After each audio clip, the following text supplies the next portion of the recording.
Hi everyone. I've been wanting to getting a rail square since I got my track saw for a while, but I've been looking there all online. I've been looking online, and they're all like over $100, and some of them even over $200. Some of them have like fancy angular stuff, you know. But my main goal is just I just want to. A lot of times I just want to butt up a piece of plywood or something. I want to get a square edge and rip it down. The other day, I was browsing Amazon and I saw these pop up. This is, I guess, Chinese made, and it's got Chinese newspaper in it. And it's fairly well made. I mean, it's like $35 or something. It took a little while to get here, but you know, they have screws here, and if it's not square enough, you know, we can probably adjust it, but you may not want to mess with it. But it seems like the machining, everything seems like fairly good quality. And I just want to make a test and make sure this thing, you know, is not a waste of money. If it get me anywhere close to square, or, you know, square enough, or, you know, I don't have any, you know, high dollar equipment to measure how square. I don't even have a reference square, but the only thing I got is these, you know, square, like these Harbor Freight training square. But I can always check with drawing a line and flip it over, drawing another line, make sure the line up to see. But my accuracy is whatever I can see with the line. But is it good enough? To me, it is. Before we test this thing, we need to test our square.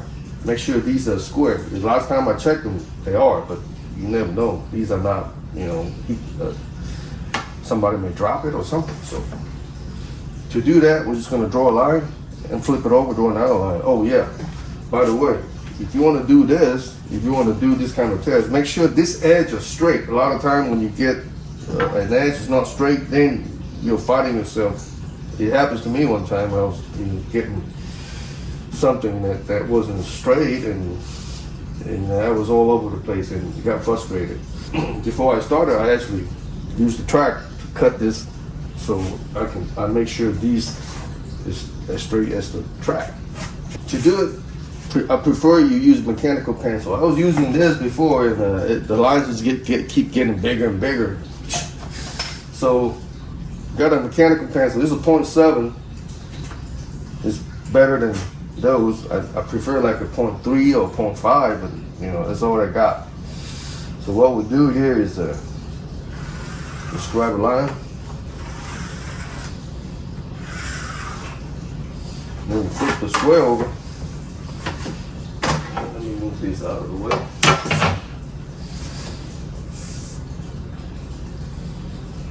And let me take my knife. And we can see, you can get it close enough that you can draw a line, see the line laying on each other. If they do, then you're good.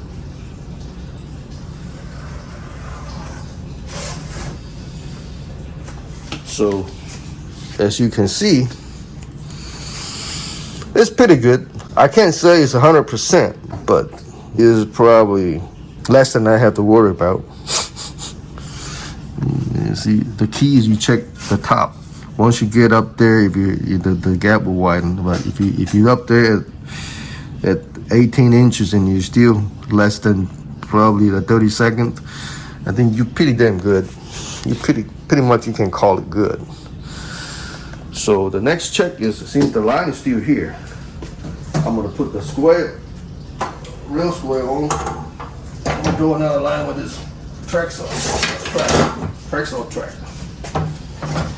So this is just a simple piece of thing. I mean, you got two guides that this thing hooks up into the two guides that locks into the track, and then to the T-slot, and then you got these things that just hold on to the track. I mean, it's fairly simple. And you just do this. And you can see you still have some movement, but once you lock it in, you kind of stop it.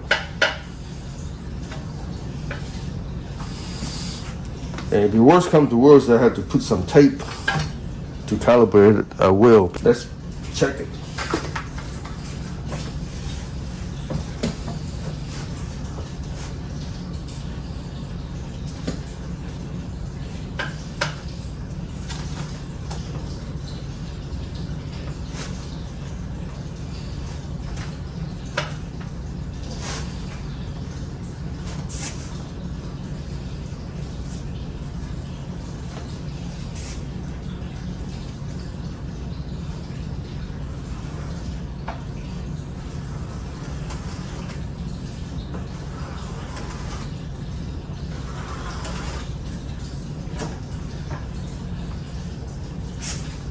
All right, it was pretty damn good. You should see, this is at the bottom.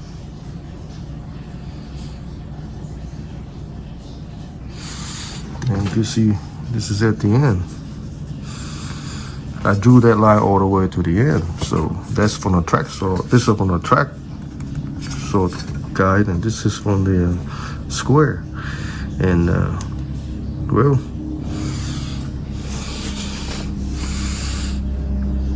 it's worth $30. This thing didn't let me down. And just to make sure that my square wasn't bogus, put these against it.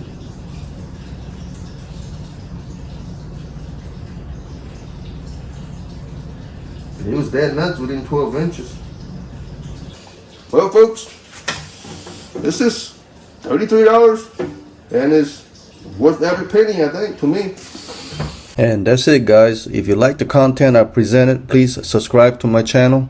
This is a fairly new channel I just started, and I will continue to post a lot more video, mainly on DIY, solar, IoTs, woodworking, cooking, just the stuff that I do. Thank you for watching, and thank you for your time. We'll see you in the next episode. Bye.